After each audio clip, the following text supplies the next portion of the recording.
Bienvenidos a La Voz de la Amazonía, un podcast original del Oriente.com. Mi nombre es Catalina. El tema de hoy, reducción del tamaño de partículas de roca para determinar minerales de interés económico. Nuestra invitada, María Eugenia Espinosa.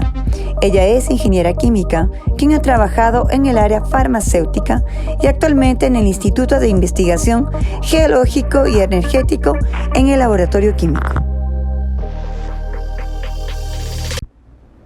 Bienvenida, María Eugenia. Cuéntenos, ¿qué es la reducción del tamaño de partícula de roca? Buenos días. La reducción de tamaño de partícula de roca es, como nosotros podemos observar, las rocas tienen un volumen bastante grande a veces. Entonces, la reducción consiste en dividirlo hasta obtener partículas más pequeñas. Perfecto. ¿Qué tipo de minerales existen? Existen minerales metálicos y existen minerales no metálicos. Entre los minerales metálicos prácticamente consiste en extraer los los elementos metálicos, como es el caso de metales preciosos, de metales nucleares, de metales especiales, de algunos siderúrgicos. Para fines de construcción y economía en general, prácticamente. Y en el caso de los no metálicos, esos también vienen a ser como parte de la construcción, también, es parte de las industrias, De la industria en general. De la industria en general. Eso puede ser parte de, podría decirse gemas preciosas, en la parte de la construcción como el mármol, aproximadamente así. Tenemos todo este metal, todos estos minerales que usted nos está comentando, ¿todos están aquí en el Ecuador? ¿Todos existen aquí en el Ecuador? Algunos sí, ahí sí hay algunos minerales como la caliza, la sílice, el mármol, concentrados de oro, concentrados de cobre,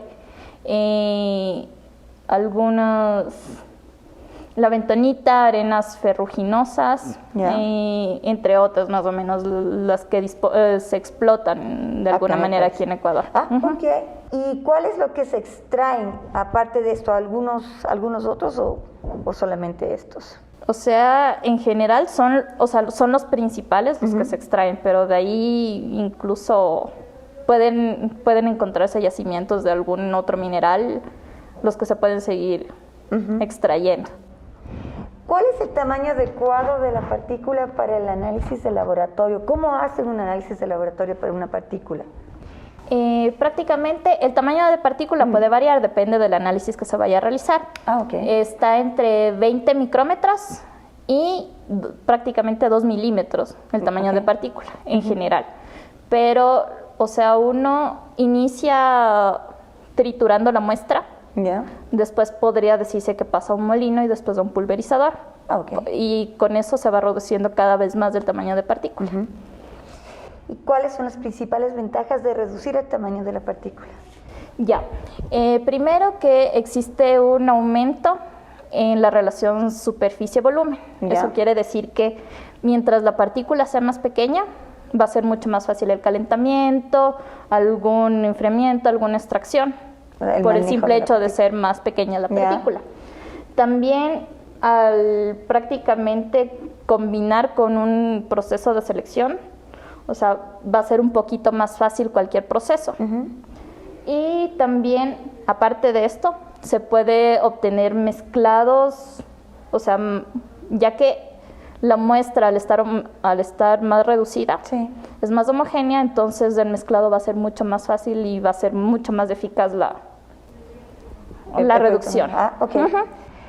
¿Cuáles son los tipos de molinos que utilizan? Existen algunos tipos de molinos, esos depende también del tamaño de la muestra que se quiera obtener. Para obtener tamaños de partícula gruesos a a intermedios, prácticamente se utiliza un molino de rodillos. ¿Ya? Para obtener tamaños de partícula intermedio a fino, se utiliza un molino de rodillos, también se puede utilizar molinos de martillo, molinos de disco. Y para el caso de partículas finas o ultra finas, se puede utilizar el molino de martillo y el molino de bolas. ¿Cuál es la diferencia entre un molino y otro? La diferencia es prácticamente el principio de funcionamiento, podría decirse, porque el martillo, como su nombre lo indica, es como que prácticamente va golpeando. Tiene la misma función que un martillo normal. El molino de bolas es como que, debido a la fricción, tiende a reducir el tamaño de partícula. El molino de discos, igual que un molino, podría decirse casero, mediante la fricción también de los discos, trata de disminuir el tamaño de partícula también. Como los molinos más o menos. Los molinos de casa. Ok, listo. ¿Cómo se puede evaluar la eficacia de la reducción de tamaño de partícula? Existen tamices, los cuales tienen tienen haz de luz. ¿Ya? O sea, son prácticamente como una especie de cernidor. Ok. Y eso, se los coloca como en una fila, como en una columna, podría decirse. El inicial es el que tiene la abertura de la malla más grande. Conforme va bajando, la abertura tiende a hacerse más pequeña. Entonces, con eso depende de qué cantidad vaya quedando en los tamices, se puede evaluar el tamaño, la eficacia de la reducción de tamaño de partícula. Y digamos, ¿ustedes eligen en cuál tamiz van a tomar la muestra o van a ir precisamente al más finito? Ahí sí depende del tamaño que uno quiera obtener, porque si uno quiere obtener el tamaño más fino, ahí sí debe tomar en cuenta el más pequeño. ¿De qué depende la elección del tamaño en este caso? ¿Depende de lo que busquen para encontrar en la partícula depende de lo que estén buscando? ¿O también pueden elegir un tamaño un poquito más grande? Sí se puede elegir un tamaño más grande, pero también depende de cuál sea el fin. Exacto. Por así decirlo, en laboratorio, mientras la partícula sea más pequeña, al momento de hacer una preparación química, sale mucho más efectivo el proceso. Igual creo que para una extracción, mientras más pequeño sea, creo que tiende a hacer mucho más sencillos los procesos en sí que se utilicen a continuación. ¿Cuál es la clasificación de las rocas? Las rocas se clasifican en magmáticas o ígneas, en rocas sedimentarias y en metamórficas. Las magmáticas, como su nombre lo dice, prácticamente vienen como de la parte volcánica, de productos fundidos o semifundidos. Las sedimentarias, vienen a partir de sedimentos de la naturaleza, sedimentos químicos y... Por ejemplo, ¿qué sería? Prácticamente el mármol podría decirse que es un ejemplo de este tipo de rocas.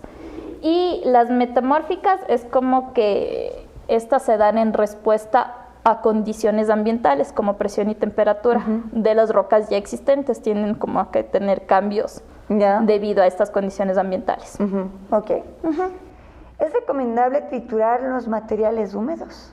En lo posible sería mejor no realizarlo, porque los molinos molinos, trituradoras pueden quedar contaminados por el simple hecho de que el material queda dentro del equipo. Y hay algunos accesorios de los mismos equipos que pueden sufrir las consecuencias de este tipo de manejos, de mal manejo, podría decirse. En lo posible, primero debería realizarse un secado de la muestra. Eso precisamente. ¿Y el secado es un secado específico o es un secado al ambiente? Es un secado, nosotros por lo menos le puedo decir que depende Depende de los materiales también que se vaya a evaluar. Ya. Porque hay elementos que son volátiles. Si usted va a analizar, por ejemplo, mercurio, Sí. el mercurio es volátil. O sea, entonces no puede llevarlo a una temperatura muy alta como para realizarle un secado. Ya. Entonces ahí aproximadamente unos 50 grados es lo máximo que puede secar la muestra. Exacto. ¿Cuáles son los principios de funcionamiento de los molinos? Los principios de funcionamiento son prácticamente el impacto, como en el caso de los martillos que le indicaba anteriormente, Sí. la presión también y la fricción como le indiqué hace un momento. Y también el corte y cizallamiento, porque hay molinos también que tienden a, o sea, por la fricción incluso sí puede utilizarse este tipo de principios. Depende del molino, prácticamente. ¿Y se realizan cortes en las rocas o son solamente, o la reducción es reducción 100% tamices partículas o necesita cortes? Podría decirse que las trituradoras de alguna manera trabajan como cortando un poco, podría decirse. De ahí los molinos ya vienen a ser como que la fricción. Y en el caso de una pulverizadora, Sí. también viene a ser la fricción. Okay. Ajá. ¿Qué debería realizarse antes de hacer una reducción de tamaño de partícula? Primero creo que se debería evaluar la muestra. Okay. Debería ver si es un material blando o duro, porque depende de eso también el tipo de molino, trituradora, pulverizadora que puede usar. También depende de la humedad que tenga, el tiempo de secado que necesite, densidad, dureza, la consistencia de la misma muestra, porque puede que sea una muestra muy dura, como puede que sea como piedra pómez que se deshace de alguna manera, como otros materiales. ¿Por qué es importante este proceso para nosotros? ¿Por qué es importante este proceso en cuestión científica, en cuestión del Ecuador? ¿Por qué es importante? Porque en la industria, la gran mayoría de nosotros, sea industria de construcción, de laboratorio, minería, en fin, prácticamente todos trabajamos con la parte económica de los minerales y todo eso. Si no se extraen minerales, hay muchas industrias que fracasarían, como la de la construcción. La minera, hay muchas cosas que se exportan, hay un sinfín de industrias que estarían perjudicadas en el caso de que no se realice esto. Listo, muchas gracias, ingeniera. Es todo por hoy día. Muchas gracias también. Hasta aquí nuestro podcast de hoy. Gracias por su gentil atención. Pronto regresaremos con más información. No olvide seguirnos en nuestras redes sociales. Nos encuentra en Twitter, Facebook, Instagram y en YouTube como El Oriente C. ¿Quiere convertirse en un reportero de la región amazónica del Ecuador o quisiera escucharnos hablar de un tema particular? Envíanos un mensaje por WhatsApp al 593-9909-58731. Gracias.